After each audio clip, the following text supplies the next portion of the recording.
This is the Business of Apps podcast, bringing you actionable insights from the leaders of the global app industry and the world's fastest growing apps. You can find more app news, data and analysis over at businessofapps.com. Welcome to the Business of Apps podcast. On this show, we invite app industry professionals to cover various topics. We promise to do our best to keep it both insightful but brief. On this episode, we have Ian Irving, Senior Search Engine Optimization and App Store Optimization Specialist in the BBC Children's Educational Department. Ian, welcome to the Business of Apps podcast. Hi, thanks for having me on. Thank you for coming. It's great to have you on the show. So let's set the stage first. Do you have kids? By any chance, are they under 5? If you happen to be living in the UK and you do have children under 5 years old, there's a big chance that they play around with apps on their tablet that were developed by BBC. And today, Jan will tell us about what it takes to manage app marketing for the largest portfolio of mobile apps for kids under 5. But as always on this show, let's start with you, Jan. Tell us about yourself. How did you start in digital marketing? Well, originally I was going to be a primary school teacher, and then Nice. that was quite appropriate that I work in the children's department now, but that didn't quite work out. So I got a job as a link bit writer originally for SEO purposes, and then things just sort of developed from there. So I did that for a short period of time. Then I moved on to making infographics, and then I started a infographics studio with my friend, but we were mainly making them for link acquisition. And then, it just went from there, just getting further into the SEO side of things, really, the SEO digital marketing, primarily focused on link acquisition. Then after that, I just went and became a much more general digital marketer, working with small and medium-sized businesses. And then I found myself at the BBC. So you kind of circled back to your original idea, but from a different angle. You're not a teacher who teaches kids, but you're working on apps that are directly catered to kids. Yeah. I like to think that, I'm young at heart. So. Okay. So, well, people know BBC is one of the leading broadcasting companies in the world. I mean, who doesn't know such a bright mind as David Attenborough, the man who pioneered science communication back in the 50s and to this day continues his mission on BBC. Well, BBC is a reliable source of daily news for tens of millions of people globally, but people may not be really familiar with apps that you're doing for SEO and app store optimization service for in the companies, or at least they may do not have any idea because they don't have a toddlers in their household. So please tell us about these apps. Yeah, so the BBC Children's Department is split into different sections dependent on age. So the department that the biggest apps are in are called CBeebies, which is directed to the under 5s. And we have 4 main apps. The first one, which is the largest and the oldest, is called Playtime Island, which is like a generic gaming app. So it provides, generic gaming experiences for the under 5s, which have some kind of educational content, but it's mainly just, save games that you can leave your kids with that are not going to force them to make any micro purchases. So you got Playtime Island, you got Go Explore, which has more of an educational bent, and the idea is there not necessarily to teach them specifically how to read, how to learn, but just generally introduce them into the concept of learning and school and routines and all these other kinds of things. So Playtime Island, Go Explore. Then you have Get Creative, which is, unsurprisingly, the creative offering. So it has different kinds of experiences where kids can draw, they can paint, they can build blocks and, save those experiences. And then Storytime, which is different to the other 3. The other 3 are, very interactive gaming-driven experiences, especially for Playtime Island and Go Explore. And Storytime is a digital collection of storybooks, so somewhat different to the other 3. And as you said, taken together, every week about 20% of 0 to 6-year-olds in the UK use one of those 4 apps. That's terrific. So all these 4 apps, they're developed for kids to interact with them on their own, or their parents can be involved as well? Generally speaking, I think it's a mixture of the two, depending on which app and which experience they're going for. Although generally they're built with the idea in mind that the parent is going to be there with the child. Although some of them are more amenable for the children to be left alone, especially when the children get higher up in the age bracket. When they're more 5 or 6, then they can definitely be left alone. When they're younger, it's more the parent working with the child. All right, I got it. Now let's talk about the marketing of these apps. You're the first person on the show who has brought up the apps that are specifically developed for kids. It's a specific audience. We're not marketing apps directly to kids, obviously, but to their parents. So what are the channels at your disposal? How do you reach out parents? Yeah, so I think that's one of the key things is that, as you say, you're not marketing to the children. You are marketing to their parents. There's a very, very clear line, which we call the Batman line or the Spider-Man line, and that is at 6 years old. Because once they hit that age, that's when anything that their parents are trying to expose them to becomes uncool, and they're just interested in those brands, which have been targeting them. So. Yeah, we're very much targeting, because 6, 7, they move into that age where the parents may control what's on the device, but they're not going to be, the parents may have knowledge of what's on the device, but they're not going to be directly in control of it. So yeah, as you said, we are marketing to the parents. The main way which we marketed them is that, we have a captive TV channel in the UK, which is the CBeebies and CBBC channels. So there are often marketing trails on those channels and, indents for the apps. And then, aside from that, we have the BBC's social channels, the children-focused social channels. And then aside from that, it's mainly all organic ASO and organic keyword acquisition. So those are the three primary channels we have, which are TV advertising, socials, and then organic SEO, because we don't use any paid.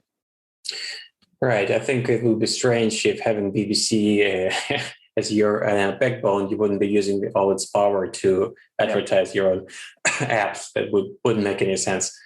All right. So, today marketers, for the most part, rely on two major app stores, the Apple's App Store and Google Play.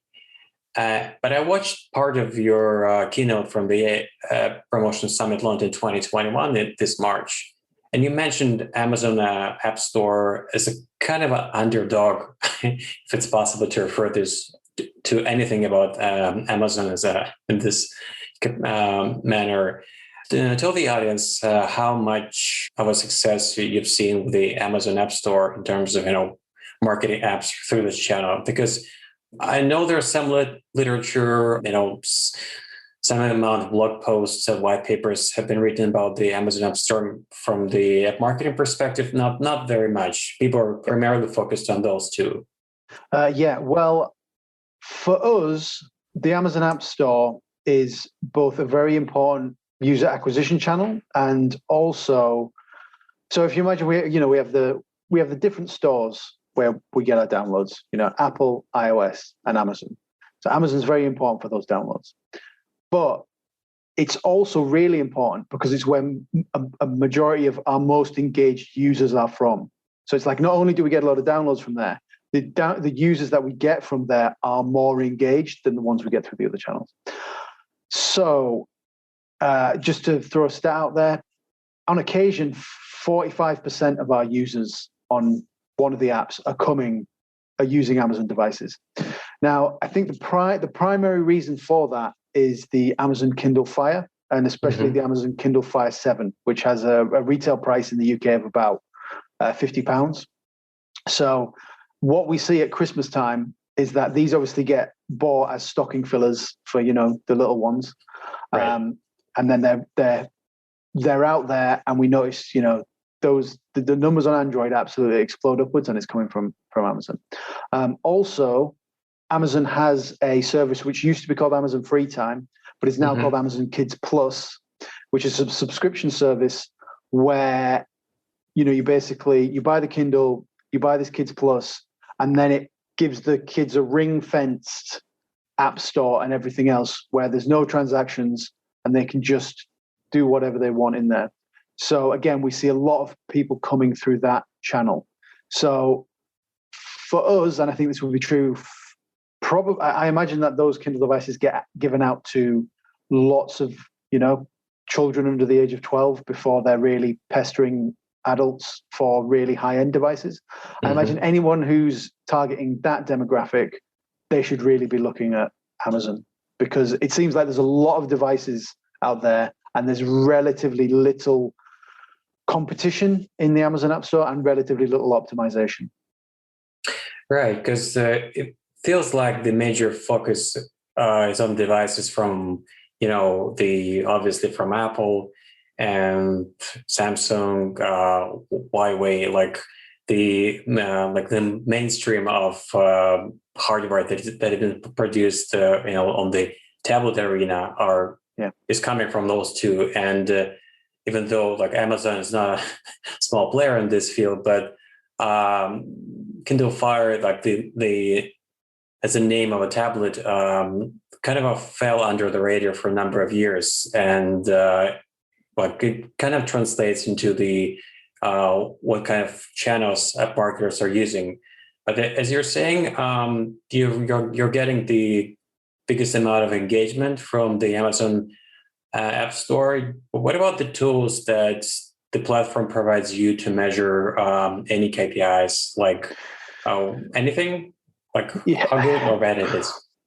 They are extremely the metrics that you get supplied by the Amazon App Store are extremely limited.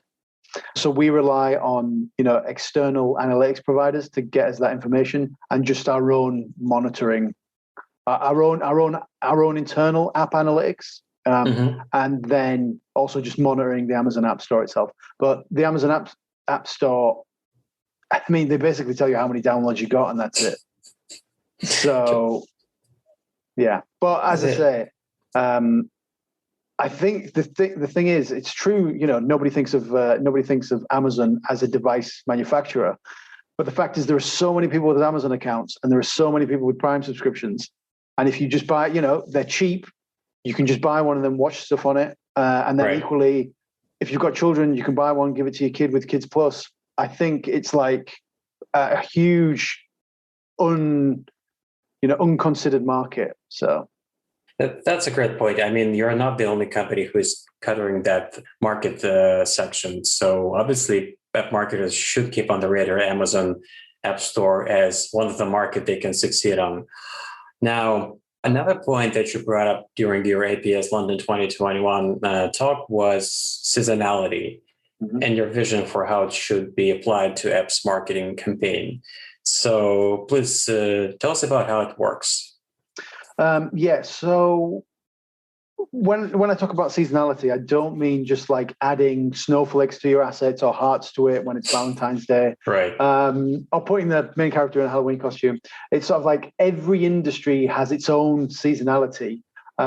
Be that Valentine's Day for dating apps, or tax season for finance apps, or sports apps, which have an extreme degree of seasonality depending on which championship or league is coming to culmination in that time period.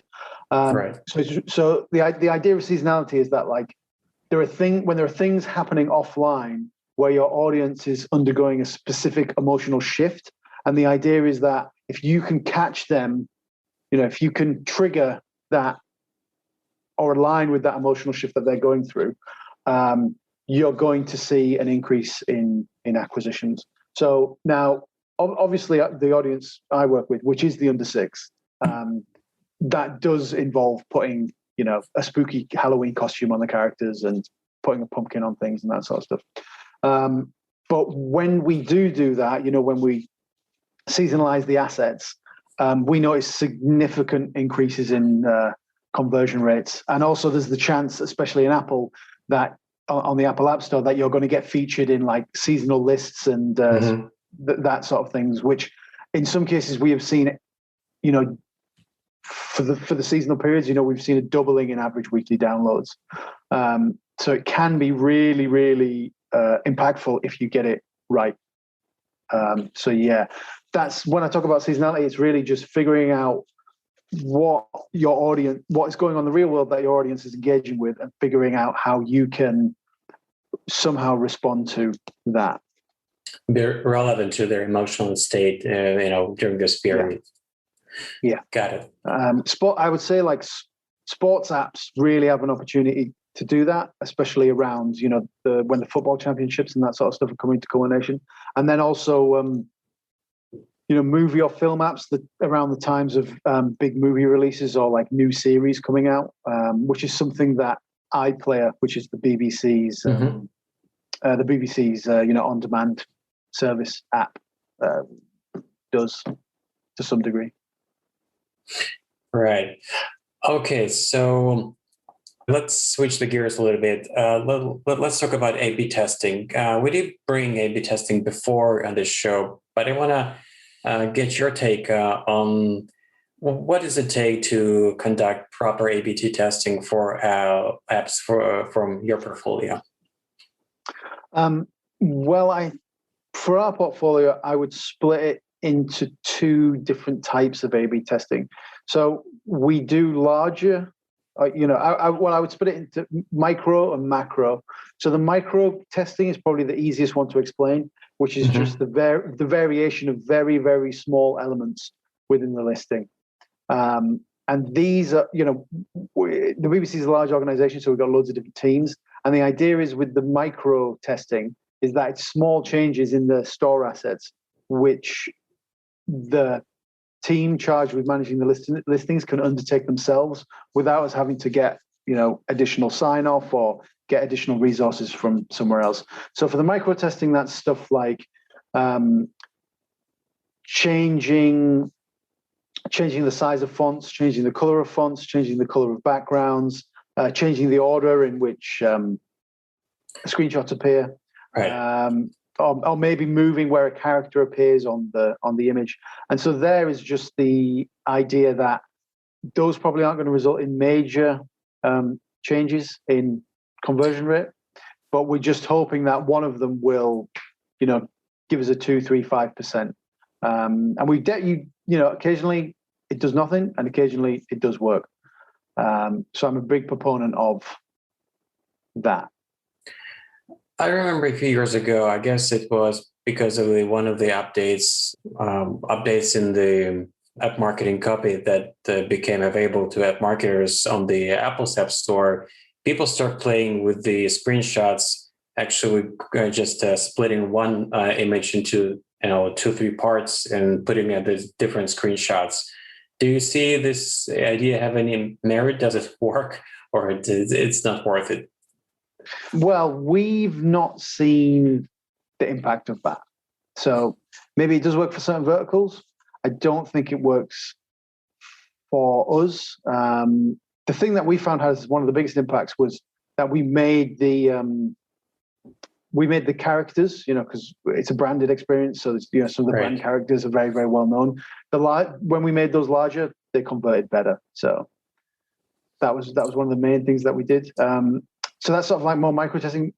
I would say macro testing is where we do like big changes to the listing. So that's often where we've got a number of different icons that we're going to test against one another for seasonality purposes, or we're changing like the entire style of the listing,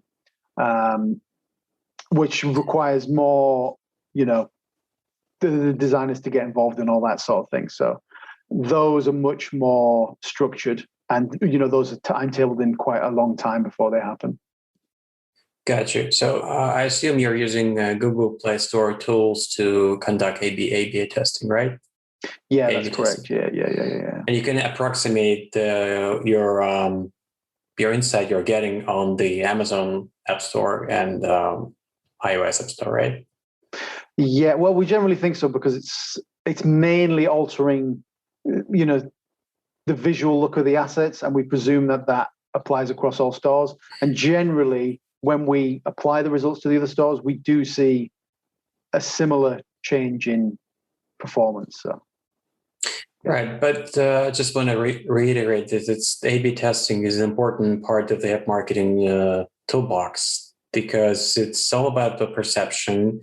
Those small changes in a font size, in a color, in what you're putting in the screenshot do influence how people are quicker or slower getting like the idea of the app and connect with it, or just skip it and try the next one.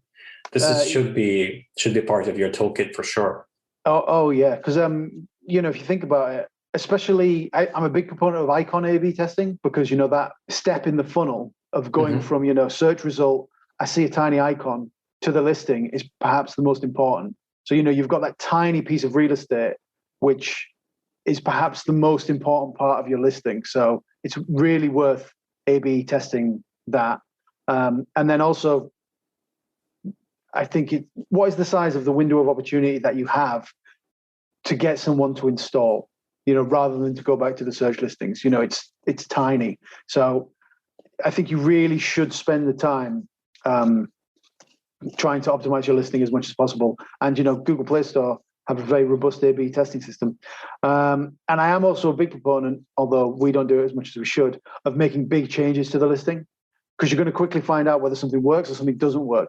And finding out something doesn't work, at least you can then stop thinking about it, and then try to find something that does work. So, yeah. Yeah, like paraphrasing Edison, he was telling something like, I didn't make a mistake, so I just figured out 1,000 ways of not doing it, this thing, something like that. Yeah, exactly. And right. then, you've got all that free mental space to think something that does work. Totally. One of the common problems that marketers encounter in general is language related. Well, we all have our own vocabulary and this natural bias to believe that this is how other people talk and the words they're using to search for things on the app stores. How do you deal with this problem? Well, it's certainly one that we've encountered within the BBC, because we have a very well-developed public service ethos, and that often means we think that we've got to do things properly, and that also extends to how we speak, which can be a problem because that doesn't always align with how people actually talk in the real world. So I think one of the things that we really became aware of was paying close attention to how the listings of our competitors were worded and, what they were using. So I always think it's really important to know who your competitors are and to constantly be checking what they're doing. Because that should feed back into your A/B testing cycle as well. Because, maybe they've found something out and then you can piggyback off that. So, checking their listings, checking the language that they use, figuring out which keywords they're ranking for. And then similarly, again, for us, it's relatively simple because as we talked about earlier, we have a very, very clear target demographic, which is the parents of 0 to 5-year-olds. There's a lot of places where they hang out online. So it's very, very easy to eavesdrop on their conversations and see how they're talking about things. But again, go to where your audience is and just see how they speak. And yeah, we found those two things, checking our competitors, finding out where your demographic lives online, and eavesdropping to be very successful. And I think it's especially important when you go, international and release your app on different app stores. You have to know the local culture, the language they're using, not just, using Google Translate as your main way of, bringing your app to the different market. You have to know, small details. So once again, you have to check out the places of where your audience are hanging out online in those countries to make sure that you're not off the target. Just assuming that, simple translation will be enough to actually do a proper search engine optimization and app store optimization, actually both. And I think that also applies not only to different languages, but just different territories where they speak English, because, they all have their own little quirks and it can be a real big difference. Absolutely. That's right. Totally. Okay. At this point, we've covered the major topic on the table. And this is the point where I'm asking like every guest on the show, just a few quick questions to paint a better picture of who he or she is for the audience.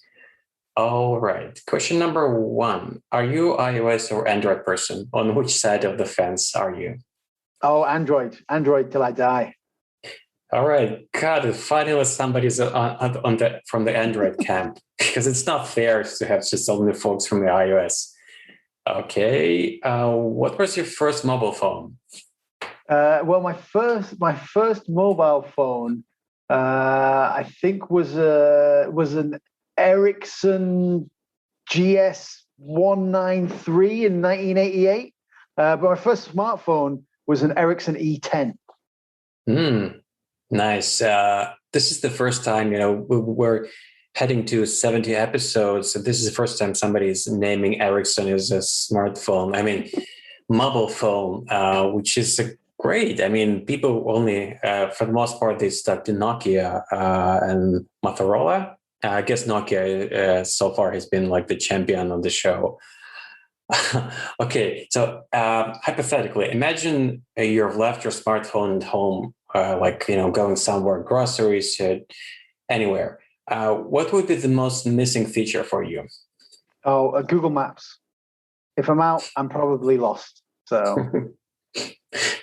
got it. Okay, you're looking at your smartphone, and you may go like, "Would be great. This thing can last like for days, like mobile phones used to, or any other capacity, both hardware and software that is not there yet, but you're thinking wouldn't be great if it had it." What would be that feature?